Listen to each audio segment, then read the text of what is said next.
When we made the video about the battleship Bismarck, a lot of you commented that Bismarck is not the biggest battleship in the world, but we have to say, during the reign of this battleship, it was the biggest. And after the Bismarck was sunk, Yamato, the Japanese battleship, took its spot as the biggest battleship in history.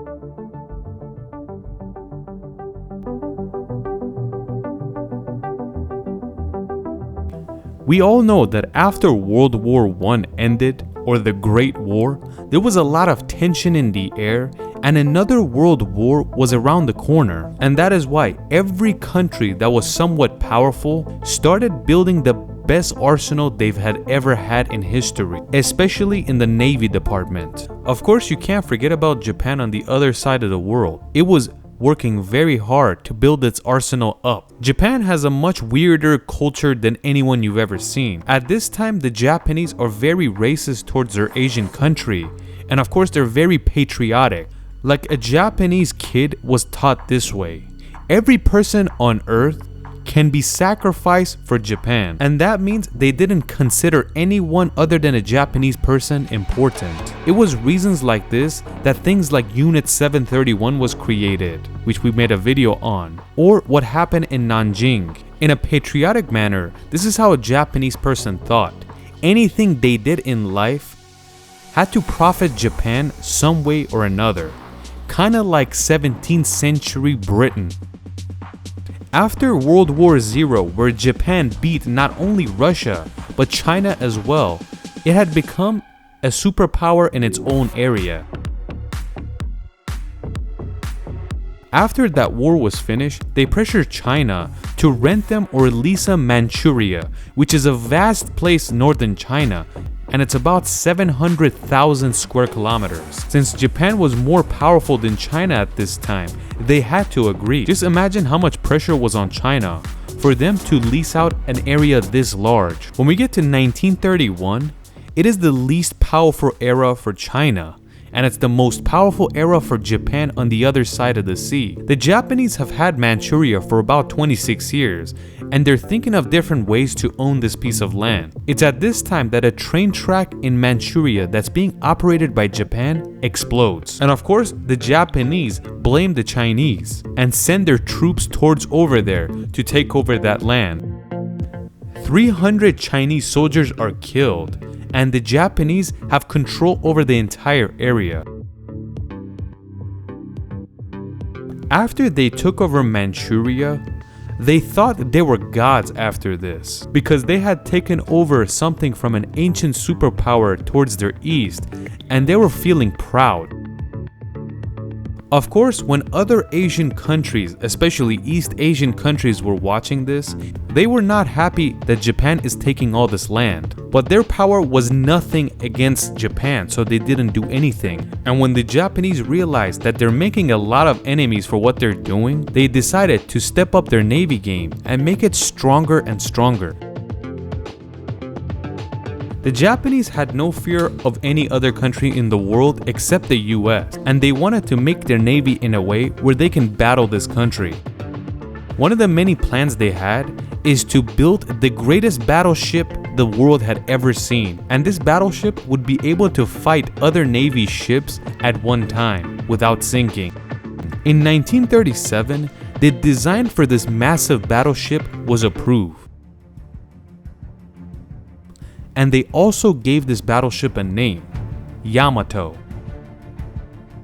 Yamato means great harmony in Japanese. On top of the deck, there was 9 460mm cannons, and each cannon had 3 barrels. The most interesting part is that these 9 cannons were so massive that the weight of them were more than a Navy destroyer in World War II.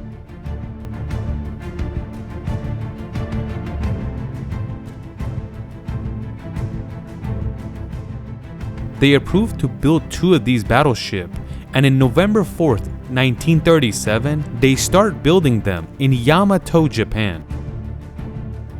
To this day, there hasn't been a battleship that has been bigger than Yamato. It was 256 meters in length, 39 meters wide. From the bottom all the way to the top was 56 meters, which is like a 16-story building. And the draft of the ship was always 10 meters, and that means 10 meters of this ship was underwater. This thing weighed more than 71,000 tons, and when you compare it to Bismarck, which was the biggest ship at that time, it's 20,000 tons more. The way it moved was with the help of 12 boilers, and it created 150,000 horsepower. But who was its competitor on the other side of the ocean? At this time, the US is also building a ship called the USS Iowa, and this was the most advanced US Navy ship in World War II. It was smaller than the Yamato, but it was much faster and more powerful. It had 8 boilers, meaning 4 less than Yamato, but it produced 70,000 more horsepower, so it had 220,000 horses.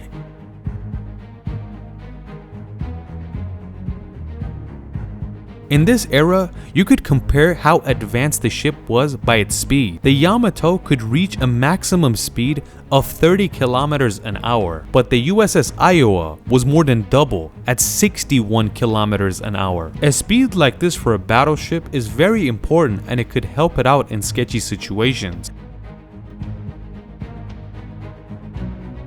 At this time, of course, there is spies on both sides. But the Japanese are having an easier time spying on the American. They knew that the USS Iowa is very powerful, but they still produced the Yamato in order to scare the opponents, not to actually use it in battle. But let's get back to Yamato. Next to 9 of these ginormous cannons, there were 8 machine guns. When the Japanese saw the Bismarck was attacked by aircrafts, they decided to add anti-aircraft machine guns and cannons. So they put 8 127mm machine guns on top of this deck. So all this weapons shows us, if the Yamato starts firing, there will be a fireball around this ginormous battleship.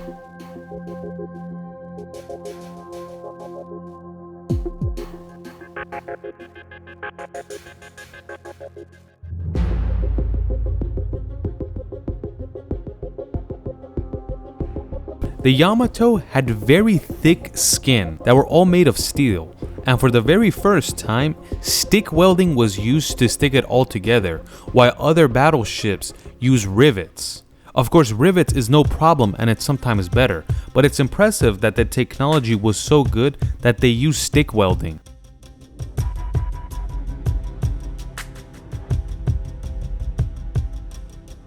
On November 1941, meaning months after the Bismarck has sank to the bottom of the ocean, Yamato and its sister ship Musashi are ready to go. But the Japanese do not want to make the same mistake that the Germans made, and they don't want to send their iconic ship to battle. They want to use the Yamato to scare the opponent.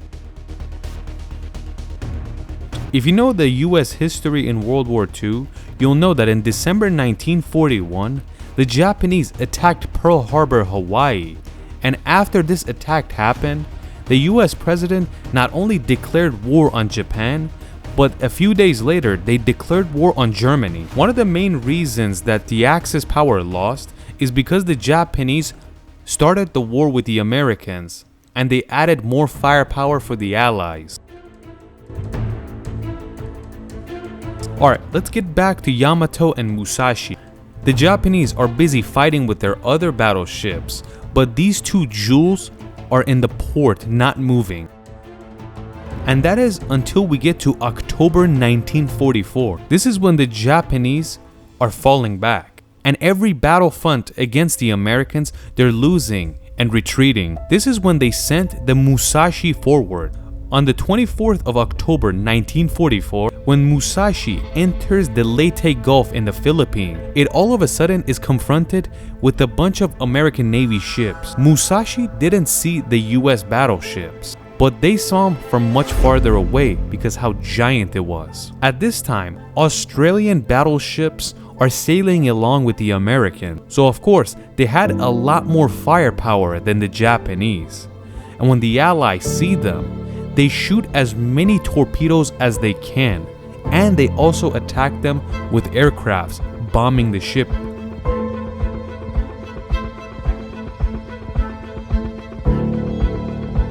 A 1,023 people with the Musashi sink to the bottom of the ocean. Of course, the Americans knew how powerful the Musashi is, and that is why they used maximum firepower to take it down as soon as possible. They did not want to see its cannons go off.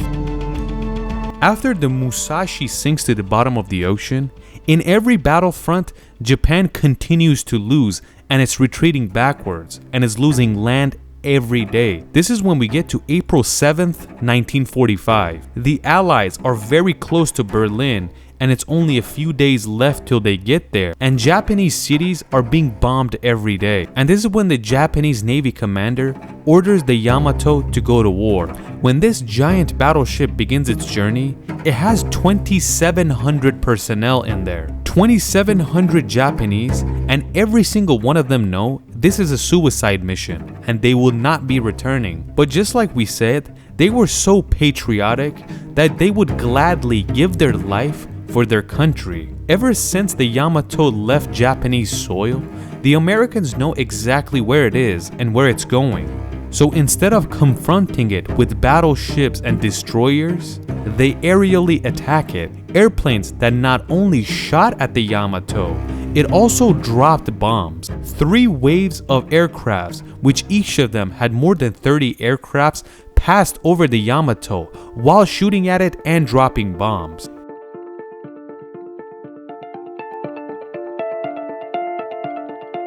Of course, the Yamato would shoot back with the anti-aircraft guns, but there were so many American aircrafts that they would barely get any of them. After these 3 waves of heavy bombing, the Yamato is still standing, and that's quite impressive. It's like a warrior that doesn't give up and continues fighting. After the 3rd wave, the airplanes would not stop. They would keep coming back and dropping bombs. They drop so many bombs on this battleship that eventually it slowly goes down and it ends with a kaboom.